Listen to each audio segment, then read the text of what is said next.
जय हिंद। आप सभी का हमारे ऑनलाइन प्लेटफॉर्म पर स्वागत है। हम चौहान वंश को डिस्कस कर रहे थे, चौहान वंश को पढ़ रहे थे।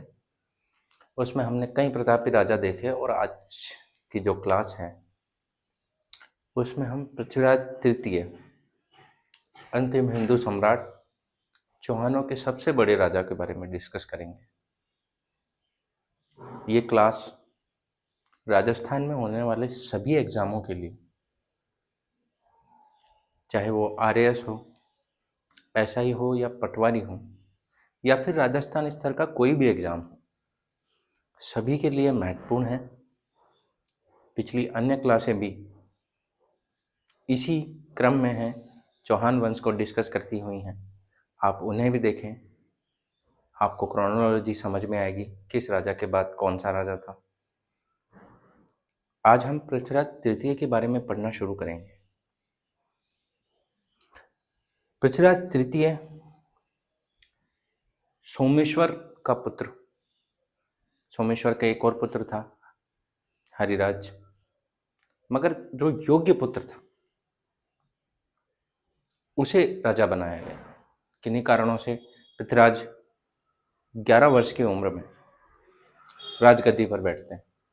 इनका कार्यकाल अगर आप देखेंगे तो 1177 से 1192।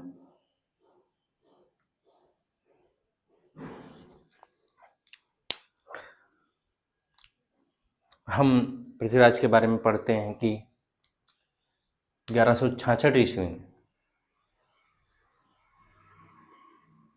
इनका जन्म हुआ और इनकी माता का नाम कर्पूरी देवी है। जैसा कि हम पिछली बार पढ़ा था कि कर्पूरी देवी चेदी महाजनपद के कलचूरी वंश के राजा की पुत्री थी, जिनका विवाह सोमेश्वर से हुआ। वो सभी बातें जो हैं हम पिछली क्लास में डिस्कस कर चुके हैं। इनके पिता का सोमेश्वर नाम है। ये सभी बातें डिस्कस करने का उद्देश्य है कि एग्जाम में कभी सीधा प्रश्न उठाकर पूछ लिया जाता है कि अंतिम हिंदू सम्राट पृथ्वीराज तृतीय के माता पिता के बारे में, उनका जन्म कब हुआ था और उनके पुत्र का नाम क्या है, उनके दरबारी विद्वानों का नाम क्या था, उनके दरबार में जो मंत्री थे उनका नाम क्या था। इन सभी से सीधा प्रश्न उठाकर पूछ लिया जाता है।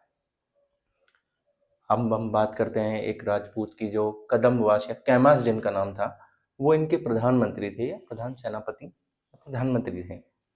उसके बाद में एक सेनापति थे भुवनमाल। ये कर्पूरी देवी के चाचा थे गुजरात से, और गुजरात के कई और मंत्री थे जैसे कि स्कंद हुआ, वामन हुआ, सोड हुआ। ये सभी गुजरात से आए हुए मंत्री थे, क्योंकि सोमेश्वर का विवाह जो है गुजरात में हुआ था। आप सभी को पता है कि गुजरात का इन्फ्लुएंस आना तय है। उसके बारे में हम बात करें, उसके बाद में हम बात करें कि पृथ्वीराज के दरबारी विद्वान कौन कौन थे। हम एक पुस्तक की बहुत बात करते हैं जिससे हमें अग्निकुंड का सिद्धांत मिलता है, पृथ्वीराज रासो की चंद्र बरदाई। हम अग्निकुंड सिद्धांत के बारे में भी हमारी पिछली क्लासों में बात कर चुके हैं। पृथ्वीराज रासो, ये जो बुक है ये चंद्र बरदाई के द्वारा लिखी हुई है। जयानक की एक बुक है जिसका बार बार जिक्र आता है। पिछली हमारी क्लासों में भी हमने कई बार पृथ्वीराज विजय का जिक्र किया है। जयानक की लिखी हुई पृथ्वीराज विजय, और ये जो दरबारी विद्वान बाकी के जो लिखे हुए हैं, बागेश्वर, विद्यापति गौड़, आशाधर और विश्वरूप, इनके बारे में सीधा प्रश्न आ जाता है। मुझे याद है एक एग्जाम में इनके नाम दिए हुए थे कि बागेश्वर, विद्यापति गौड़, आशाधर, विश्वरूप, ये किसके दरबार में विद्वान थे। तो हमें ये याद रखना चाहिए कि भाई बागेश्वर, विद्यापति गौड़, आशाधर, विश्वरूप ये पृथ्वीराज तृतीय के दरबार में विद्वान थे।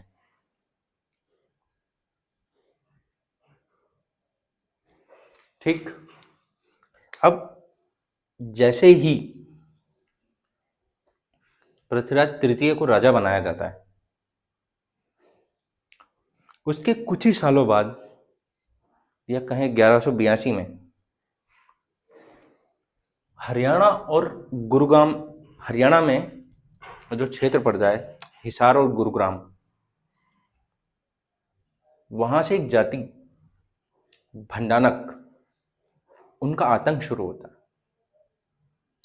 और हम पढ़ चुके हैं कि पृथ्वीराज और उनसे पहले उनके ताऊ वीरराज चतुर्थ, ये सब दिल्ली से और झांसी तक का इलाका जीत चुके थे।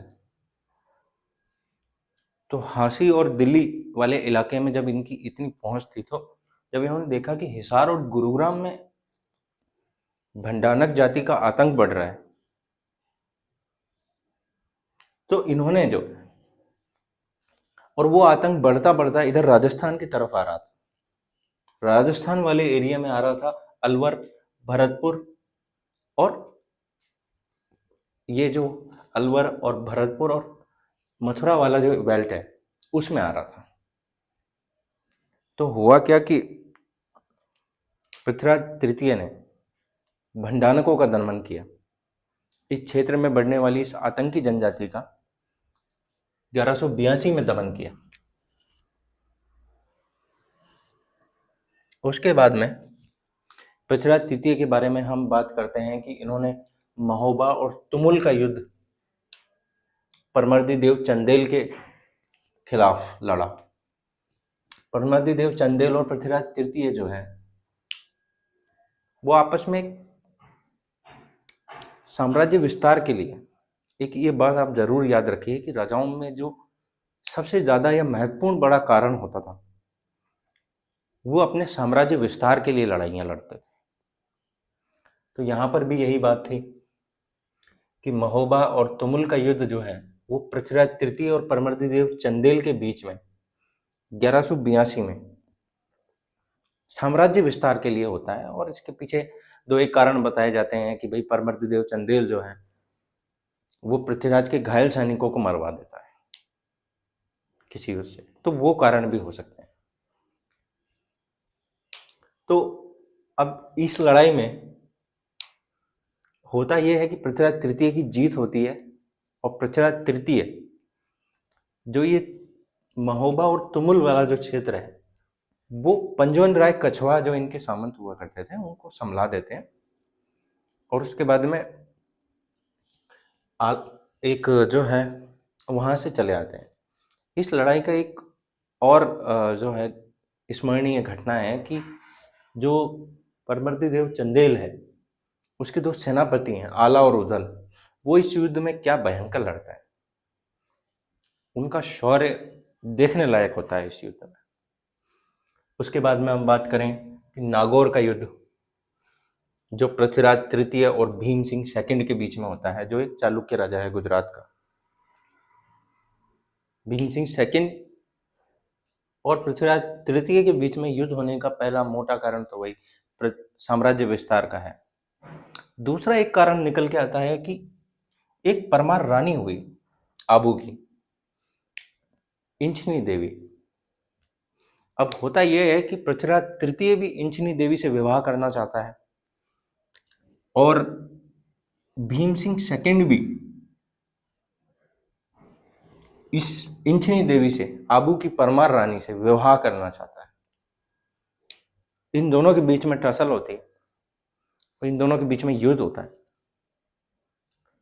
भीम सिंह सेकंड भी उतना ही शक्तिशाली होता है।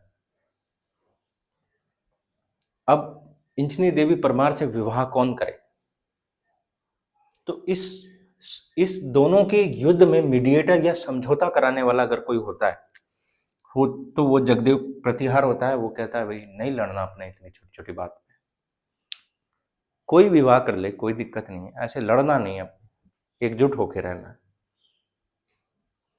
अब आप देख रहे होंगे कि यहाँ पृथ्वीराज चौहान वंश के हैं, भीम चालुक्य वंश के हैं, इंचनी देवी परमार वंश के है और जगदेव प्रतिहार वंश के हैं, यानी चौहान चालुक्य परमार प्रतिहार, पूरा का पूरा अग्निकुंड का सिद्धांत यहाँ पे मौजूद है।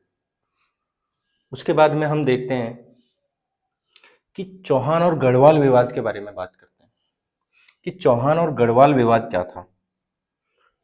चौहान और गढ़वाल विवाद के बारे में हम बहुत सारे किस्से सुनते हैं कि संयोगिता, और एक बड़ा मोटा कारण वही निकल के आता है वापस कि अपने साम्राज्य का विस्तार। जयचंद भी चाहता था कि अपना साम्राज्य विस्तार करे, पृथ्वीराज तृतीय भी यही चाहते थे। और उसके बाद में संयोगिता का किस्सा निकल के आता है कि पृथ्वीराज कन्नौज की राजकुमारी से प्रेम करते थे, संयोगिता से विवाह करना चाहते थे, मगर जो जयचंद है उन्हें वो पसंद नहीं थे, या वो ऐसा होना नहीं देना चाहते थे। तो इस वजह से इनके बीच में टसल थी। इनके बारे में हमने कई कहानियां सुनी हैं कि संयोगिता से विवाह, संयोगिता का स्वयंवर जो है जयचंद स्वयंवर इनका करवाते हैं। उसमें पृथ्वीराज की मूर्तियां लगवाते हैं, बाहर की तरफ पृथ्वीराज की एक मूर्ति लगी होती है, सभी राजा वहां पे मौजूद होते हैं, लेकिन पृथ्वीराज की मूर्ति दरवाजे पर लगवा दी जाती है। संयोगिता सभी राजाओं को छोड़कर दरवाजे पर खड़ी हुई उस मूर्ति पर जयमाला डालती है। पृथ्वीराज तृतीय संयोगिता को लेकर जाते हैं। उसके बाद में हम शुरू से चौहान वंश में जब देख रहे थे तो शुरू से हम देख रहे थे कि अरबों का आक्रमण लगातार हो रहा है। होता यही है, 1191 में काबुल कंधार से एक आतंकी आक्रमणकारी निकलता है, मलेच्छ निकलता है वहां से, और राजस्थान की तरफ बढ़ता है। राजस्थान में अजमेर की तरफ अगर कोई प्रतापी शासक हुआ है, दिल्ली तक अगर कोई प्रतापी शासक हुआ है, तो वो समय पृथ्वीराज चौहान था, पृथ्वीराज तृतीय था। तो 1191 में जब शहाबुद्दीन मोहम्मद गौरी पृथ्वीराज तृतीय पर आक्रमण करता है, शहाबुद्दीन मोहम्मद गौरी भूल गया कि वो किससे भिड़ रहा था। शहाबुद्दीन गौरी को, या मोहम्मद गौरी जिसे कहा जाता है, उसे मुंह की खानी पड़ी अपनी पहली लड़ाई में। वो जब पृथ्वीराज तृतीय से लड़ता है तो मुंह की खाता है, बहुत बुरी तरह से जो है पृथ्वीराज तृतीय गौरी को हराते हैं। और पृथ्वीराज तृतीय को हम इसलिए याद नहीं रखते हैं कि वो बहुत ज्यादा जो है शक्तिशाली है, उनका साम्राज्य विस्तार था।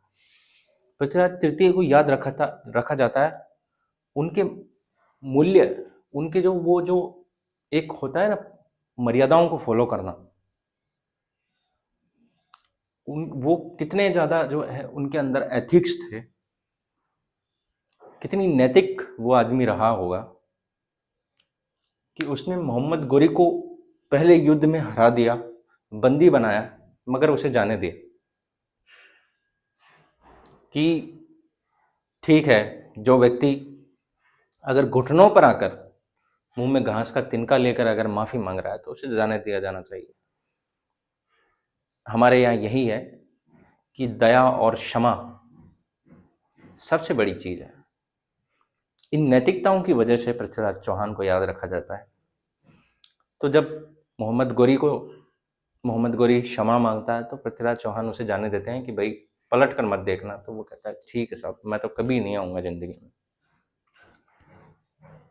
अब हम लोग नैतिक तो थे, लेकिन अरब से होने वाले आक्रमणों में अरब आक्रमणकारी इतने नैतिक नहीं थे। वो लोग उतना नैतिकता नहीं जानते थे। शहाबुद्दीन मोहम्मद गौरी एक कुशल रणनीतिज्ञ था। वो अपने पैर पीछे खींचता है ताकि वो तैयारियां कर सके पृथ्वीराज तृतीय को हराने की, रणनीतियां बनाता है, सैनिकों को, सेनापतियों को अपनी तरफ करने की कोशिश करता है, कई और चालें चलता है। और अंत में समय आता है 1192 का, जब शहाबुद्दीन मोहम्मद गौरी को पता चलता है कि ऐसे तो इनसे जीतना संभव नहीं, धोखे से ही मानना पड़ेगा। शहाबुद्दीन मोहम्मद गौरी जो है वो लगातार पृथ्वीराज चौहान पर नजर बनाए रखता है, निगरानी करता है क्या क्या चल रहा है अभी। जब पृथ्वीराज तृतीय को लगता है कि शहाबुद्दीन मोहम्मद गौरी जा चुका है, तो वो थोड़े शिथिल पड़ जाते हैं और अपने कामों में व्यस्त हो जाते हैं, कोई अलग काम। तो पृथ्वीराज को लगता है कि नहीं, अब आक्रमण तो क्या ही करेगा, तो वो अपने रोजमर्रा के कामों में व्यस्त हो जाते हैं। लेकिन जब शहाबुद्दीन मोहम्मद गौरी को पता चलता है कि अब ये लोग शिथिल पड़ चुके हैं, अब ये लोग अपने कामों में उलझ चुके हैं, तो वो एक रणनीति बनाता है। कोई एक फेस्टिवल होता है, त्योहार होता है, सभी लोग अपना त्योहार में जो है एंजॉय करते हैं, थोड़ा सभी त्योहार मनाते हैं। उसके बाद में तो उन्हें लगता है कि जब शहाबुद्दीन मोहम्मद गौरी को पता चलता है कि इनके यहाँ कोई त्योहार था बीती रात, वो उसी रात आक्रमण कर देता है। आप जानते हैं त्योहारों में आदमी एंजॉय करके सोता है, तो थोड़ा वो नींद में इन पर आक्रमण कर देता है शहाबुद्दीन मोहम्मद गौरी। ये संभल पाते, ये कुछ समझ पाते, उससे पहले इनकी हार हो चुकी थी। पृथ्वीराज तृतीय को जब पता लगता है कि अचानक से आक्रमण हो गया है, किया क्या जाए, उससे पहले ही इतना भीषण तरीके से इन पर आक्रमण होता है कि ये संभल भी नहीं पाते ढंग से। इनके सेनापति, पृथ्वीराज के सेनापति चाहते हैं कि भाई इन्हें मैदान से निकाला जाए, रणभूमि से निकाला जाए, ये बचेंगे तो आगे वापस आक्रमण हो सकेंगे, प्रतिकार कर सकते हैं हम इस चीज का। लेकिन ऐसा होता नहीं है। पृथ्वीराज को बाहर निकाला तो जाता है, लेकिन पृथ्वीराज को मोहम्मद गौरी के सैनिकों ने पकड़ लिया और पृथ्वीराज की हत्या कर दी जाती है वहीं पे। 1192 का युद्ध नहीं, धोखा था। हम इतिहास में ऐसी कई घटनाएं जो हैं अरब से होने वाले आक्रमणकारियों के बारे में पढ़ते हैं कि युद्ध नहीं करते थे, धोखे से। एक हसन निजामी की एक पुस्तक है ताजुल मासिर, उसमें जिक्र मिलता है कि पृथ्वीराज तृतीय ने कुछ समय तक, जब 1192 में इसकी हार हो जाती, तो कुछ समय तक गौरी की अधीनता स्वीकार की, उसके बाद में इसने मना कर दिया। ऐसा ताजुल मासिर में मिलता है, जो हसन निजामी ने लिखी। उसके बाद में होता यह है, हम जानते हैं जयचंद इनके साथ धोखा करता है, जयचंद गौरी से जाके मिल जाता है। जयचंद कई तरह की जो है लूप होल्स के बारे में बात करता है कि भाई ये कमियां हैं जिनकी वजह से आप जीत सकते हैं, उनके अंदर ये कमियां हैं। तो वो ये सभी बातें जो हैं 1192 के युद्ध के बारे में हमने देखी। फिर हम इनकी उपाधियां देखते हैं जो ज़्यादा इम्पोर्टेंट है। पृथ्वीराज तृतीय की उपाधियां क्या थी? एक राय पिथौरा थी, राय पिथौरा। इसने पिथौरागढ़, राय का मतलब होता है राजा, इसने पिथौरागढ़ किला बनवाया। राय का मतलब राजा और पिथौरा का मतलब वो जो किला बनवाया था, इसलिए इसे राय पिथौरा की उपाधि दी गई। दल पुंगल मतलब शत्रुओं का संहार करने वाला, दल पुंगल, पूरे के पूरे दल को संहार करने वाला दल पुंगल। इसकी दोनों उपाधियां बहुत महत्वपूर्ण है। एग्जाम में दोनों उपाधियां पूछ ली जाती हैं कि राय पिथौरा और दल पुंगल किसे कहा जाता है, या पृथ्वीराज तृतीय के लिए कौन सी उपाधियां उपयोग में ली जाती हैं। उसके बाद में हम पृथ्वीराज को अगर पढ़ने जाएं तो मैं समझता हूं कि बहुत सारा समय चाहिए। आप 2 घंटे 3 घंटे, बहुत सारे समय इनको पढ़ने में निकल सकता है। पृथ्वीराज के जीवन का मूल्यांकन अगर पढ़ने जाए तो आप देखेंगे कि क्या बातें रही जिनकी वजह से पृथ्वीराज को इतना याद किया जाता है। पृथ्वीराज के हार के कारण क्या हो सकते हैं, उनके बारे में बहुत ज़्यादा डिस्कस किया जाता है। तराइन के प्रथम युद्ध में पृथ्वीराज के जीत के कारण क्या क्या थे, उनके बारे में डिस्कस किया जाता है। तो बहुत सारा समय चाहिए एग्जाम की दृष्टि से, और एग्जाम ओरिएंटेड अगर पढ़ें तो ये जानकारी जो हम दे रहे हैं वो सफिशिएंट है। लेकिन एक व्यक्ति को अगर जानने की इच्छा है और मेंस की दृष्टि से अगर कोई मेंस लिख रहा हो तो बहुत ज़्यादा जानकारियां इनके बारे में, बहुत सारी चीज़ें हैं जो एक्स्ट्रा वो अन्य हम कभी किसी क्लास में डिस्कस करेंगे पृथ्वीराज के बारे में। आई होप आपको ये क्लास पसंद आई होगी। धन्यवाद।